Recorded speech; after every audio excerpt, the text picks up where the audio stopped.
উপরে চিঠি তো দেখছিল এখান থেকে দেখা যায়, আর আমি কিন্তু এখান থেকে দেখা যায়।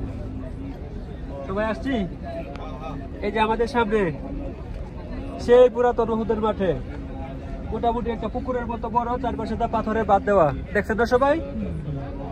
এখানে হলো এটি সাহাবীদের গণকবর। উহুদের যুদ্ধের পরে যেখানে 70 জন সাহাবী শাহাদাত বরণ করছে, শুধু তো 70 জনের শাহাদাত বরণ করছে না, আর অনেক সাহাবী আহত ছিলেন, অনেকে নিঃশক্তি ছিলেন, মানসিকভাবে ভারাক্রান্ত ছিলেন। ওই সময় সবাইকে 70 জনকে আলাদা আলাদা দাফন কাফন করবে, আলাদা আলাদা কবর করবে, সেরকম পরিবেশ পরিস্থিতি ছিল না।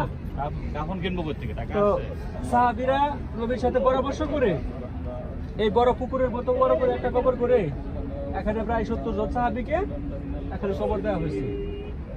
2-4 জন সাহাবী আছে যাদেরকে অন্যত্র তাদের বাসা বাড়ি অথবা অন্যত্র 2-4 জনকে কবর দেওয়া হয়েছে। নবীজির চাচাকে ওইখানে দেওয়া হয়েছে। নবীজির চাচার সাথে একজন সাহাবীর কবর আছে, ওইখানে কবর হলো 2টা। আর মোটামুটি প্রায় 70টা কবরই এখানে এক কবরের ভিতরে, গণকবর যেটা আর কি। এবং এই সাহাবীরা ছিলেন নিঃসন্দেহে বেহেশতি ব্যক্তি, যারা আল্লাহর রাস্তায় শহীদ হইলেই বেহেশতি। তাছাড়া যারা নবীজির হাতে ঈমান আছে, কালেমা পড়া, নবীজিকে নিজের চোখে দেখছে, কোনো মুনাফিকি না কইরা বেঈমান না হইয়া যারা মারা গেছে, সবাই আমরা বিশ্বাস করি সবাই বেহেশতি।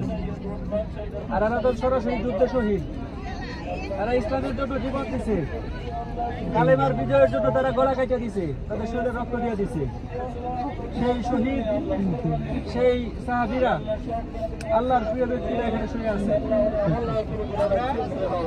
সেই জান্নাতুল নঈমের উসিলায় আল্লাহ তাআলা যেন সাহাবীদের উসিলায় আপনার আমার সকলের জীবনের সম্পূর্ণ মাফ করে দেয়। আমরা সবাই একবার সূরা ফাতিহা, আলহামদুলিল্লাহ সূরা একবার পড়বো, সূরা ইখলাস পড়বো, সূরা 3বার পড়বো।